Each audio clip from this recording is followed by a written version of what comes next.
Hallelujah. বেশি প্রত্যেকে মথি 4:17 থেকে আমি পড়ছি। সেই অবধি যিশু প্রচার করিতে আরম্ভ করিলেন, বলিতে লাগিলেন, মন ফিরাও, কেননা স্বর্গরাজ্য সন্নিকট হইল। Hallelujah, hallelujah. কি বলছে এখানে? সেই অবধি যিশু প্রচার করতে লাগিলেন, মন ফিরাও, স্বর্গরাজ্য সন্নিকট হইল। এখানে প্রভু যিশু স্বয়ং বলছে স্বর্গরাজ্য তোমাদের কাছে। নিকট মানে কি? কাছে, তোমাদের কাছে চলে এসেছে। আগে থাকতে স্বর্গ দূরে। যখন কি বলে বাপ্তিস্ম দিচ্ছিল, মন ফিরাও, বাপ্তাইতে হও, স্বর্গরাজ্য সন্নিকট হচ্ছে। কিন্তু যিশু খ্রিস্ট বলছে স্বর্গরাজ্য তোমাদের কাছে এসে গেছে। স্বর্গ তিনি এসে গেছে, কারণ স্বর্গে কে থাকে? প্রভু যিশু। তিনি এই পৃথিবীতে মানুষ রূপে রূপ ধারণ করে পৃথিবীতে এসে, তাহলে কি স্বর্গ চলে এসেছে। যে স্বর্গকে বানিয়েছে সে পৃথিবীতে চলে এসেছে। তার মানে কি স্বর্গ তোমাদের নিকটে চলে এসেছে। মন ফিরাও। মন ফিরানোর কথা কেন বলেছে? যোহন বলছে, তিনি ঘোষণা করছে, যোহন সুসমাচার করছে যে তোমাদের জীবনের আঁকা বাঁকা পথ সমান করো, উঁচু নিচু রাস্তা সকল লেভেল করো। প্রত্যেক উপত্যকা পরিপূর্ণিত হই, মানে লেভেল করা যাবে। এর মানে কি? প্রত্যেক উপত্যকা উঁচু নিচু আঁকা বাঁকা। আঁকা বাঁকা কি রাস্তার কথা বলেছে? আঁকা বাঁকা কি মানে রাস্তা কিংবা জমি বাড়ির কথা না।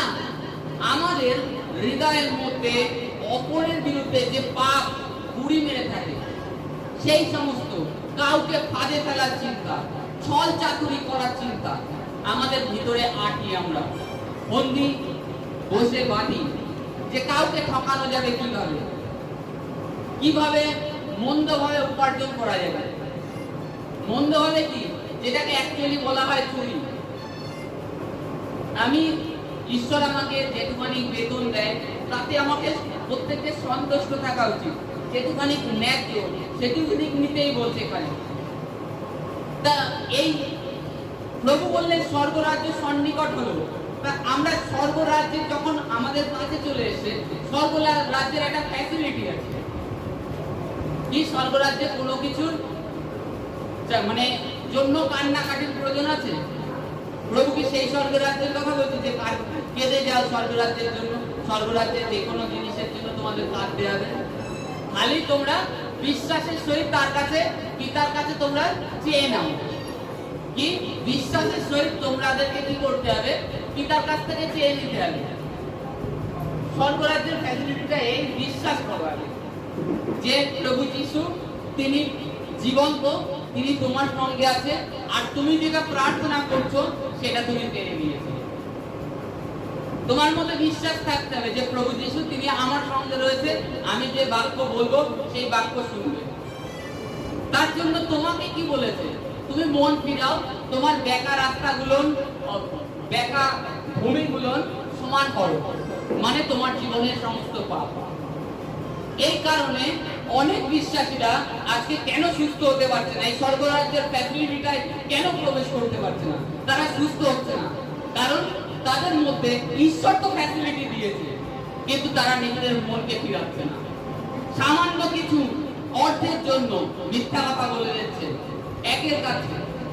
আমরা জানি বাইবেল বলছে যে ঈশ্বর আত্মা, আর তার আরাধনা আত্মা ও সত্যে করতে হয়। তার আরাধনা কিসে? আত্মা আর সত্যে আমাদের করতে হয়। ঈশ্বর যখন জানছি আমরা আত্মা, আমার ভাইকে আমি বলছি সামথিং, উদাহরণস্বরূপ আমি এক জায়গায় কাজ করেছি, মনে কাজটা আমাকে মাল কিনতে দিয়েছে, আগে গত সপ্তাহে বলতে মাল কিনতে দিয়েছে। মাল কিনতে দেওয়ার জন্য আমি কি করলাম? সেই টাকার থেকে কিছুটা চুরি করে নিলাম। চুরি করে নিলাম, তাতে কি হলো? আমার ভাই তো দেখেনি, সে দেখেনি, কিংবা যে মালিক আমাকে কাজ দিয়েছে সে দেখেনি। আমি কি করলাম? অন্যায় বশত সেটাকে করলাম। আমার মনে আমি কি করছি? আমি বিলে তো আমি ঠিক দেখাই দিচ্ছি, কোনো ব্যাপার নেই, কিন্তু আমার মন আমাকে দোষী পাচ্ছে। যখন আমি একজন বিশ্বাসী হয়ে ঈশ্বরের সম্মুখে যাচ্ছি, তখন আমার এই ঈশ্বরের কাছে কিছু যাচনা করতে আমার মন আমাকে বলছে তুই তো এটা করেছিলি, দেখিয়ে দিচ্ছে। তা সত্ত্বেও আমরা সেই ঈশ্বরের আওয়াজটাকে এড়িয়ে চলে যাচ্ছি, আর ঈশ্বরের আশীষ থেকে আমরা বঞ্চিত থেকে যাচ্ছি। আর ঈশ্বরের কাছে যে আমি বিশ্বাসের সহিত যে যাচনাটা আমার ছিল সেটা থেকে যাচনাও করতে পারছি না, আর তার থেকে আমি আর উত্তরও পাচ্ছি না। তখন কি বলছি?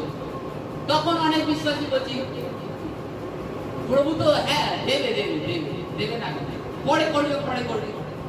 কিংবা এরকম বলছে আরে না, একটু ডাক্তারেরও সাহায্য নেওয়া প্রয়োজন। তখন বলছি কারণ আমি নিজে আমার পাপ কর্ম ত্যাগ করছি, মনকে আমার ফিরাচ্ছি না। প্রভু বাইবেলে বলছে তোমরা সরল হও, স্বর্গরাজ্য তোমাদের কাছে এসে গেছে। স্বর্গরাজ্যের ফ্যাসিলিটি পাওয়ার জন্য আমাদেরকে সমস্ত প্রকার অন্ধকারের কাজ ত্যাগ করতে হবে। সমস্ত প্রকার তোমার জীবনে যত প্রকার অন্ধকারের কাজ আছে, গালাগালি দেয়া, হিংসা, নিন্দা, চুরি, সমস্ত কিছু ত্যাগ করো, তবে স্বর্গরাজ্যের ফ্যাসিলিটি পাবে। আর তোমার জীবনের থেকে জীবনে যে সমস্ত অনুগ্রহ আটকে রয়েছে, তুমি সুস্থতা লাভ করতে পারছো না, সেটাও লাভ হবে। সেই সুস্থতাও তোমার জীবনে চলে আসবে, কারণ নিজেকে পরিবর্তন করো। প্রভু কোনো হিংসা মন কিংবা অহংকারী মন এই সমস্ত কিছু চান না। প্রভু চান সরল সিধা মন, সেটাই স্বর্গরাজ্যের উপযোগী। হিংসামি নিন্দামি নয়। আজকে আমাদেরকে ঈশ্বরের যদি অনুগ্রহ পেতে হয় নিজেদেরকে সরল করে দিন। তারপরে নিজে নিজে পরীক্ষা করে দেখুন যে হ্যাঁ আমি ফ্রেশ হয়েছি কিনা, তাহলে আমি স্বর্গরাজ্যের ফ্যাসিলিটি পাবো। না, আপনি যাচনা করবেন, প্রার্থনা করবেন, বাক্য করে যাবেন, কিন্তু আপনার মধ্যে নিরাশার আত্মা কাজ করেই যাবে। কারণ আপনার মধ্যে অন্ধকার রয়েছে, আপনি চুরি ছাড়ছেন না, মিথ্যা কথা বলা ছাড়ছেন না, অথচ ঈশ্বর থেকে বড় একটা আশীষ অনুগ্রহের চিন্তা করে বসে আছেন। তা ওটা বৃথা, নিজেকে আপনি ভুলাচ্ছেন। আপনি যা দুটো পয়সার জন্য ভাবছেন আজকে এই দুটো পয়সা নিলে বেশ ভালোই হবে, ভালো বাজার করতে পারবো, ভালো মন্দ খাওয়া যাবে। বলে না আরামের খাওয়ার আরামই হয়। যেটুকানি আপনি সৎভাবে উপার্জন করবেন, সেটা দিয়ে যেটুকানি ইনকাম করবেন, ঈশ্বর তার উপরে আপনার আশীষ করবে। ঈশ্বর তাতেই আশীষ করবে। আপনাকে ওই অন্য লোকের মতো ঘন ঘন ডাক্তারের কাছে দৌড়তে হবে না, অন্য লোকের মতো ডাক্তারের কাছে দৌড়তে হবে না, তারপরে অন্য লোকের মতো ফালতু খরচা হবে না আপনার।